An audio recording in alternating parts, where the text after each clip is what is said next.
जय माँ बगलामुखी, जय श्री महाकाल। सतगुरुदेव एवं गुरु माँ के श्री चरणों में पुत्र का कोटि कोटि नमन।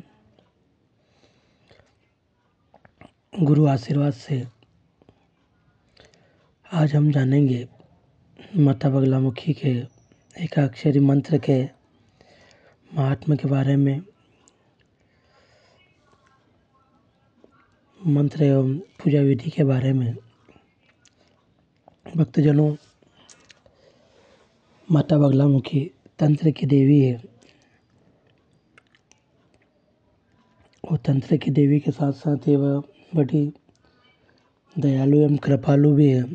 अगर हम गुरु सानिध्य में माता बगलामुखी की साधना आराधना करते हैं तो हमें शीघ्र ही माँ के दिव्य साक्षात्कार होते हैं।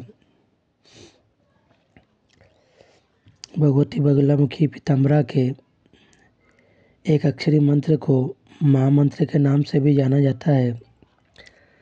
ऐसा कहा जाता है कि भगवती बगलामुखी की उपासना करने वाले साधक के सभी कार्य बिना व्यक्त किए पूर्ण हो जाते हैं और जीवन की हर बाधा को वो हंसते हंसते पार कर जाते हैं। मैंने स्वयं अपने जीवन में अनेकों चमत्कार देखे हैं जिनको सुनकर कोई भी यकीन नहीं करेगा, लेकिन भगवती पीताम्बरा अपने भक्तों के ऊपर ऐसे ही कृपा करती है। एकाक्षरी मंत्र माँ पीताम्बरा का बीज मंत्र है। इसके जप के बिना माँ पीताम्बरा की साधना पूर्ण नहीं होती है। माँ पीताम्बरा की साधना इसी बीज मंत्र से प्रारंभ होती है एवं साधकों को बीज मंत्र का नियमित रूप से कम 21 माला का जप अवश्य करना चाहिए, क्योंकि बीज मंत्र में ही देवता के प्राण होते हैं। जिस प्रकार बीज के बिना वृक्ष की कल्पना नहीं की जा सकती है, उसी तरह बीज मंत्र के जप के बिना साधना में सफलता के बारे में सोचना भी व्यर्थ है। भगवती की सेवा केवल मंत्र जप से ही नहीं होती है, बल्कि उनके नाम का गुणगान करने से भी होती है। जिस प्रकार नारद ऋषि हर पल भगवान विष्णु का नाम जपते थे, उसी प्रकार साधक को भी माता पीताम्बरा का नाम जप हर पल हर क्षण करना चाहिए एवं अन्य लोगों को भी उनके नाम की महिमा के बारे में बताना चाहिए। मैंने अपने जीवन का केवल एक ही उद्देश्य बनाया है कि माँ पीताम्बरा के नाम को हर व्यक्ति तक पहुँचाना है। आप सब भी यदि माँ पीताम्बरा बगलामुखी की कृपा प्राप्त करना चाहते हैं तो आज से ही भगवती के एकाक्षरी मंत्र को अपने जीवन में आत्मसात कीजिए एवं माँ के नाम एवं उनकी महिमा का अधिक से अधिक प्रचार शुरू कर दीजिए। माँ बगलामुखी के साधकों के हित के लिए भगवती के बीज मंत्र की महत्वपूर्ण जानकारी दे रहा हूँ। आशा करता हूँ भगवती पीताम्बरा का आप पर सदैव कृपा बनी रहे।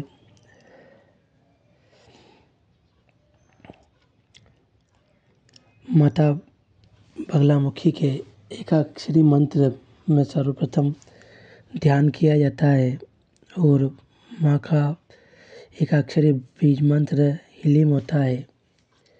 हीलिम के बाद में माता का एकाक्षरी मंत्र का विनियोग किया जाता है। विनियोग के बाद में ऋषि आदिन्यास के बाद षडंग न्यास के बाद में खर न्यास किया जाता है। जब हम गुरु सानिध्य में इन चीज़ों को पूर्ण करते हैं तो हमें बीज मंत्र का अनुष्ठान भी करना पड़ता है। 1,25,000 1,25,000 की संख्या में हल्दी की माला पर जप करना चाहिए, या यूँ कहें 1,250 माला हमको हमारे संकल्प में करनी चाहिए। उसके पश्चात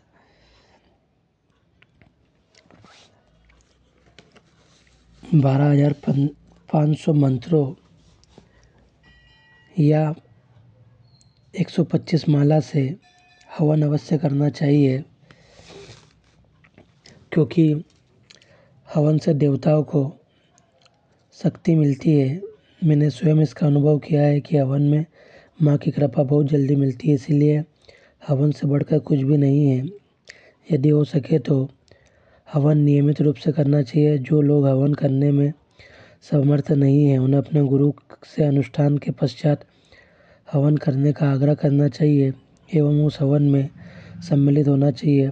अपने गुरु से हवन विधि सीखने के लिए निवेदन करें। पूर्ण अभिषेक दीक्षा तक हवन करना अवश्य सीख लेना चाहिए। इसके पश्चात 1250 मंत्र या 13 माला से तर्पण करना चाहिए। तर्पण करने का मंत्र है ह्लीं तर्पयामि। इसके लिए एक बड़ा पात्र लें जिसमें 1 से 2 लीटर पानी आ जाए। इसके पश्चात उसमें थोड़ा गंगा जल लें। उसके बाद उसमें ऊपर तक पानी भर लें एवं उसमें थोड़ी हल्दी, शहद, शक्कर, केसर, दूध मिला लेना चाहिए। उसके पश्चात जिस प्रकार सूर्य को हाथों से अंजलि में जल भरकर अर्घ्य दिया जाता है, उसी प्रकार सीधे हाथ से अंजलि बनाकर ह्लीं तर्पयामि बोलते हुए उसी पात्र में जल को छोड़ देना चाहिए। तर्पण करते हुए मंत्र जाप उल्टे हाथ से हल्दी की माला पर करना चाहिए एवं सीधे हाथ से तर्पण करना चाहिए। तर्पण के पश्चात 2 माला से मार्जन करना चाहिए। मार्जन करने का मंत्र है ह्लीं मार्जयामि। इसके लिए थोड़ी सी कुशा लें एवं पात्र में गंगा जल लेकर उस कुशा से भगवती के यंत्र पर ह्लीं मार्जयामि बोलते हुए गंगा जल की छींटे दे। मार्जन भी सीधे हाथ से करना है एवं उल्टे हाथ से हल्दी की माला पर जप करना है। यदि कुशा उपलब्ध ना हो तो पीले पुष्प का भी उपयोग किया जा सकता है।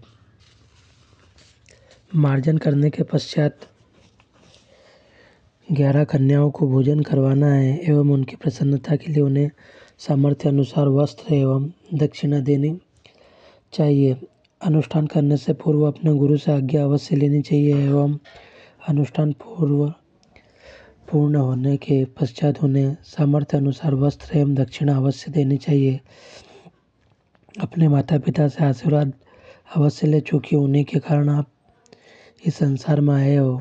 जिन लोगों के ऊपर माता पिता एवं गुरु की कृपा है, उनके ऊपर माँ की कृपा स्वयं ही हो जाती है। अपने माता पिता एवं गुरु को रुष्ट कर आप माँ की कृपा कभी भी प्राप्त नहीं कर सकते हैं।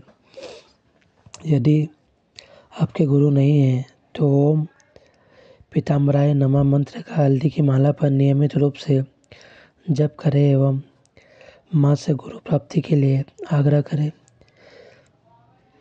मेरे पास बहुत से लोगों के फ़ोन और ईमेल और मैसेज आते हैं जो चाहते हैं कि माँ पीताम्बरा की पूजा का क्रम बताएं। साधकों के हित के लिए मैं यह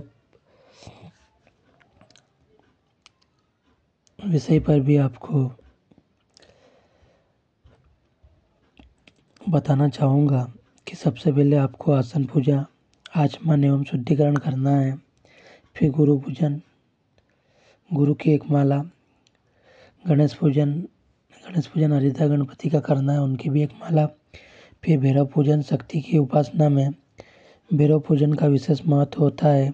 माँ बगलामुखी के भैरव मृत्युंजय भैरव, इसलिए भगवती की उपासना से पहले भैरव जी से आज्ञा अवश्य लेनी चाहिए। हम जब के अंत में दशांश मृत्युंजय भैरव मंत्र का जप अवश्य करना चाहिए। ध्यान, इसके पश्चात भगवती पीताम्बरा का ध्यान करें। माँ आपके हृदय में सहस्त्रदल कमल के फूल पर विराजित है। माँ के चरणों का ध्यान करते हुए मन ही मन उनके चरणों में पीले पुष्प अर्पित करें एवं उनसे सदैव हृदय में निवास करने की प्रार्थना करें। इसके अलावा आप माँ का पूजन करें। ध्यान करने के पश्चात सामर्थ्य अनुसार इत्र, धूप, दीप, पुष्प, पान, चंदन आदि माँ को समर्पित करें।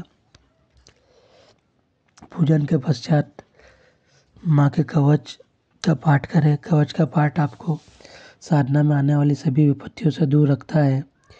कवच के पाठ से माँ का सानिध्य प्राप्त होता है। कवच करने के पश्चात मंत्र का जाप करें। कवच के पाठ के बाद विनियोग, न्यास आदि एवं उसके पश्चात अपने मंत्र का जप सुनिश्चित संख्या में करें।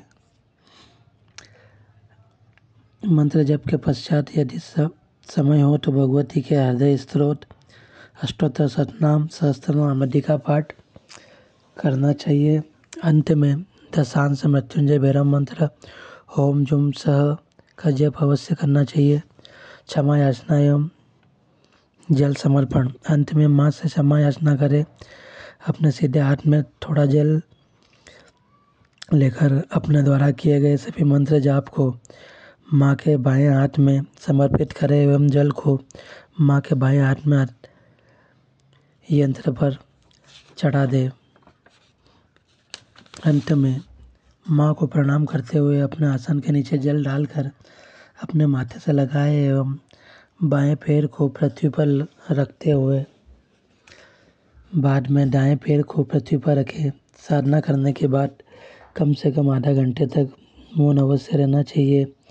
इससे साधक का तप क्षीण नहीं होता है। अपने आसन एवं माला को किसी भी व्यक्ति को छूने नहीं देना चाहिए, क्योंकि इन दोनों में साधक की आध्यात्मिक ऊर्जा छुपी होती है। एक साधक को कभी भी किसी की निंदा नहीं करनी चाहिए, ना ही कभी अहंकार करना चाहिए। ये दोनों साधक को देवी कृपा से दूर करते हैं और साधक को सारी ऊर्जा का नाश कर देते हैं। साधकों को मेरा एक परामर्श और भी है कि वे जब भी पीताम्बरा या किसी अन्य के मंत्रों का जप करें तो उनके समक्ष अपने कोई लालसा या इच्छा व्यक्त ना करें। वे आदि शक्ति है, संपूर्ण सृष्टि की देवी है। उनसे किसी भी साधक के मन की इच्छा छुपी हुई नहीं है, अतः अपनी इच्छा व्यक्त करके स्वयं को हल्का बनाना है। जब साधक अपनी इच्छा लेकर माँ के मंत्रों का जप करता है और संकल्प लेता है कि अपने अमुक कार्य की पूर्णता के लिए मैं अमुक देवी या देवता के इतने संख्या में जप करूँगा और उसका वह कार्य पूर्ण हो जाता है, तो माँ की कृपा भी वहीं समाप्त हो जाती है। अपने किसी कार्य की सफलता अथवा किसी प्रकार की प्राप्ति के लिए किसी भी देवी अथवा देवता के एक निश्चित संख्या में जप करने का संकल्प लिया और आपका कार्य पूर्ण हो गया, तो फिर भगवती या देवता से आपका कोई संबंध नहीं रह जाता है, क्योंकि यह एकमात्र विनिमय है, आदान प्रदान है। एक ऐसा विनिमय जो दो व्यक्तियों के मध्य परस्पर होता है। आपने किसी को कुछ दिया, उसने बदले में आपका कार्य कर दिया। इसके उपरांत तो कोई व्यक्ति का संबंध किसी प्रकार का नहीं रह जाता है। आपको चाहिए कि जिस भी देवी देवता का मंत्र जप करते हैं उसे केवल आप अपने देवता की प्रसन्नता के लिए कीजिए। यदि आपके मंत्र जप से आपका देवी देवता प्रसन्न हो जाता है तो आपकी समस्त इच्छाएं आपके बिना व्यक्त किए ही पूर्ण हो जाएगी एवं अपने देवी देवताओं से आपके संबंध भी प्रगाढ़ बने रहेंगे। आपको चाहिए कि उनसे एक तत्व करने का प्रयास करें, ना कि कुछ मांगने का। यदि आप ऐसा करते हैं तो मेरा वचन है कि आपकी प्रत्येक साधना पूर्णता को प्राप्त होगी। अगर आप जीवन में सफलता पाना चाहते हैं तो माँ की क्रम दीक्षा प्राप्त कर माँ के भक्ति में अपने जीवन को बिताए, माँ से अपना तार जोड़े, माँ का साक्षात्कार करे गुरु सानिध्य में, माँ की क्रम दीक्षा लेने के लिए माँ के श्री चरणों में आपकी अर्जी लगाए। जब माँ की कृपा होगी तो आपको दीक्षा भी मिलेगी और गुरु सानिध्य भी मिलेगा। जय माँ बगलामुखी, जय श्री महाकाल।